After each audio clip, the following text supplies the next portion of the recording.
uncertain to proceed. She sought relief and decided to try medication in the hopes that it would shrink the tumor enough to make surgery a realistic option. But the medicine wasn't effective, so the tumor might come back in a flash, threatening death in a matter of weeks. You feel the weight of her profound meeting with mortality that this situation imposed on her. Turning point came when she prayed to Jesus at a vulnerable moment. Seated in her walk-in closet, she pleaded with the heavens, saying that she was ready to go but desperately wanted to stay alive for her kids. Strange change came over her at these precarious crossroads, and her awareness went through an unexplainable metamorphosis. Seated in her closet, she prayed to the Almighty, stating her desire to go while yet longing for her life to continue. Her entrance into the heavenly realm was marked by the sudden disappearance of the closet. She stayed in a reclining posture, encircled by an enchanting mist, an elusive, hazy entity, making it difficult to describe this miraculous encounter. Gradually, a deep insight came to her as she awoke. This intelligent mist was really a manifestation of the heavenly form of Jesus Christ. She had a profound change in her perspective on Jesus after growing up in a non-religious household. She was astounded, to put it mildly. An immense surge of love overcame her when she beheld Jesus dressed in a spotless garment from a distance. When she finally saw him, she experienced an overwhelming sense of his infinite love. She felt this profound love in her bones as much as her flesh and blood. When she realized how much Jesus loved all people, not just herself, she was so overwhelmed that she cried out in delight. During this momentous meeting, she heard an unearthly chorus that sounded like heavenly harmonies, but had no human voices. It went beyond mere worldly tunes and beyond simple characterization. Despite the absence of a thunderous voice, she telepathically heard Jesus' word at this pivotal moment. Situated on the southwestern edge of this otherworldly scene, invisible lines forbade her from going further, but also urged her to investigate his healing love more thoroughly. As the mysterious cosmic encounter came to an end, all of a sudden, she was back in her earthly form. The following day, a dear friend of mine who dedicated her life to helping cancer patients with lymphatic massages spoke up about the months and years she spent battling the disease. Her encounter with a world-famous melanoma expert was described in a stunning detail. Up until now, no one had ever brought up the doctor's existence, despite their lifelong relationship. She quickly obtained his contact information because she greatly admired him. Despite being unplanned, this insight was irresistible. She was aware of the dangers, yet she nevertheless went through with the therapy since she thought it would work so well. The malignancy went into remission after a while. Through her near-death experience, she was led to believe that her time on earth was not yet over, and she believes that Jesus engineered this amazing alignment. She returns with what she takes to be a holy message, convinced that he himself provided the life-saving treatment she needed. Her spiritual ideas, which are based on quantum physics, revolve around God as the cosmic architect and the very essence of existence. She went on a quest to investigate many religions, including Catholicism, Buddhism, Christianity, and Hinduism, despite coming from a non-religious family. Nevertheless, her astronomical investigations brought her to a stunning epiphany.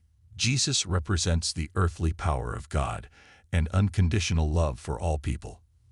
Her path encompasses conventional medicine, as well as alternative and complementary medicine, with an emphasis on physical health via techniques like meditation and deep breathing.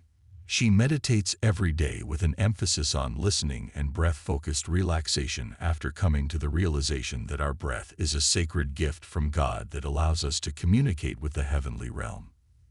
In order to keep this deep connection going, breathwork is a must. Her method incorporates yoga, meditation, an alkaline diet, and frequent exercise, demonstrating the varied nature of healing journeys.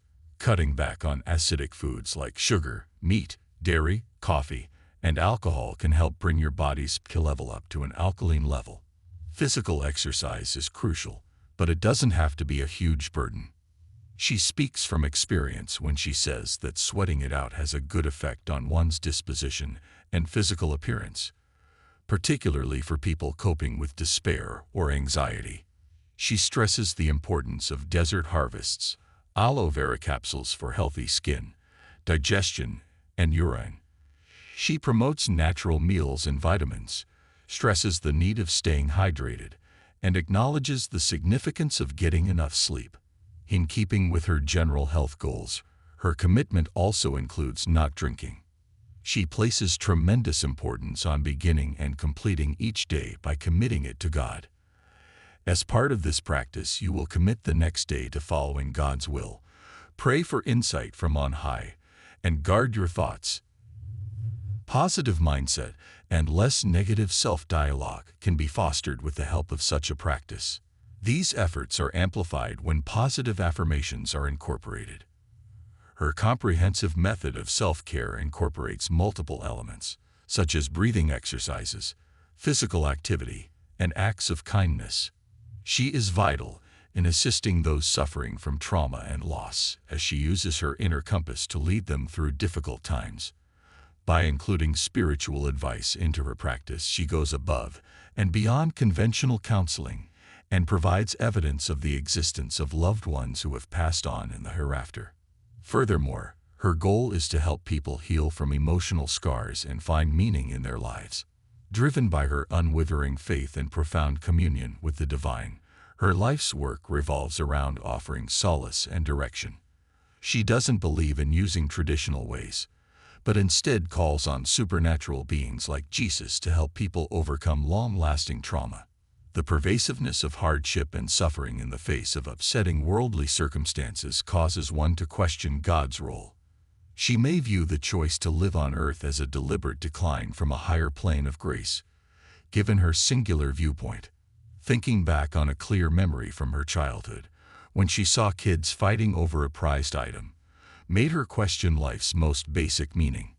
Even though she couldn't yet speak, a clear idea formed in her mind when she was just 2 years old. I didn't think it would be this violent.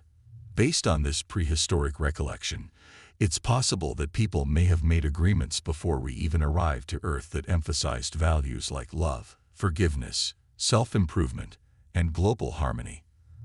Unfortunately, when people arrive on Earth, their set goals are often obscured by the veil of forgetting, and they are left to deal with the complexity of forgiveness. From her far-sighted perspective, she sees a cosmic ballet with 2 acts, one marked by light and the other by darkness. She believes that evil spirits have a negative impact on Earth and promotes making deliberate choices, forgiving wrongs, and seeking heavenly guidance, especially from Jesus Christ. This point in time is a watershed moment in human history. According to her, she stresses an important point. There is no supernatural explanation for the world's problems, even horrible things like human trafficking and abuse of children. Rather, she accuses what she terms the enemy, an opposing power. If you can relate to this story, if you're looking for stories that make you think deeply and explore the human spirit, I encourage you. Think about signing up, and I'll invite you on an exciting adventure with a helpful notification. Join me on this never-ending journey of storytelling and deep contemplation as we share a new